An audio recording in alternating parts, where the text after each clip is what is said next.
Hello and welcome to the Ghost Town Chronicles. Today we will be exploring Letchworth Village, located in Thiels, New York. Decades after testing the polio vaccine on unwitting patients, this historic mental hospital sits in ruin. The hamlet of Thiels, New York, about 40 miles north of Manhattan, is a quiet, unassuming place nestled in the rolling hills of Rockland County, not far from the Hudson River.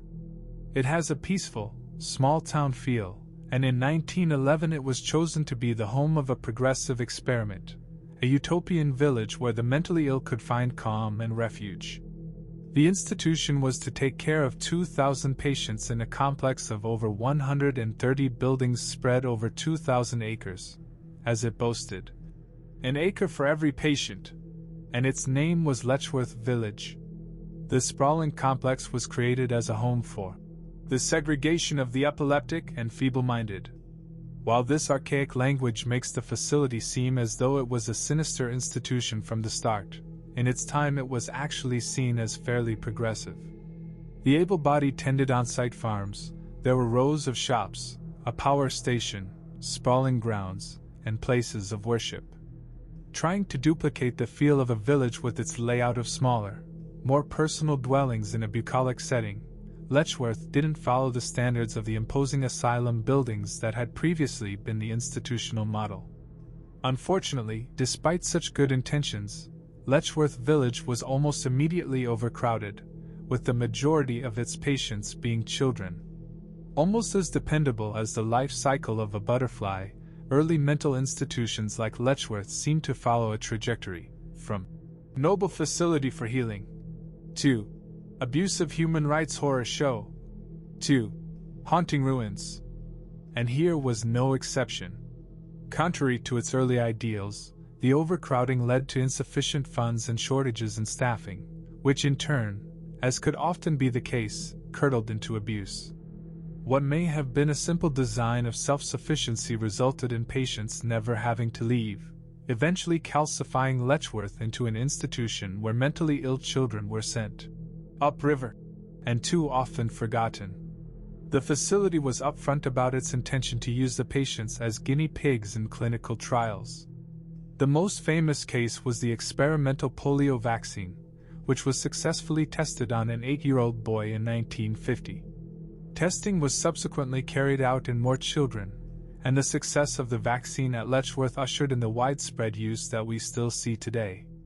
It may also help explain why there was little outrage at the time, which may have also contributed to Letchworth being allowed to remain open for several more decades.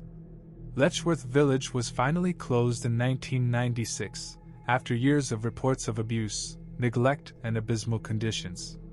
The closing came on the heels of successful human rights campaigns that had closed a number of similar facilities around the country, including the infamous Willowbrook in Staten Island as reported by Geraldo Rivera in his groundbreaking Expose, which had also featured horrifying glimpses into Letchworth. The full truth of what happened inside these village buildings we'll never know, but one thing not in doubt is in evidence about a mile from Letchworth. A small cemetery hidden in the forest off Call Hollow Road comprised of about 900 shallow graves, most of them about the size of a child. In place of names, the graves are merely numbered. Following a report in the New York Times about the graveyard, public outcry eventually led to a memorial, which lists those who are buried there under the inscription, "Those who shall not be forgotten." Like so many other closed and abandoned mental institutions, acres of the grounds at Letchworth Village have been left to simply rot and be retaken by nature, adding credence to the hoary horror movie trope of the creepy abandoned institution with the disturbing past. While some of the buildings have been repurposed, and parts of the grounds have been transformed into a golf course and public park, many of the neoclassical buildings are still left abandoned and in utter disrepair. While the once high principles of a utopian village are slowly crumbling into ruin, it can be a peculiar sight to see groups of golfers and families walking their dogs against such a disturbing backdrop. A large portion of the property is now a public park, with many of the abandoned buildings only feet away from walking paths. However, Posted signs warn that visitors must remain on the paved paths at all times and are strictly prohibited from entering any of the buildings.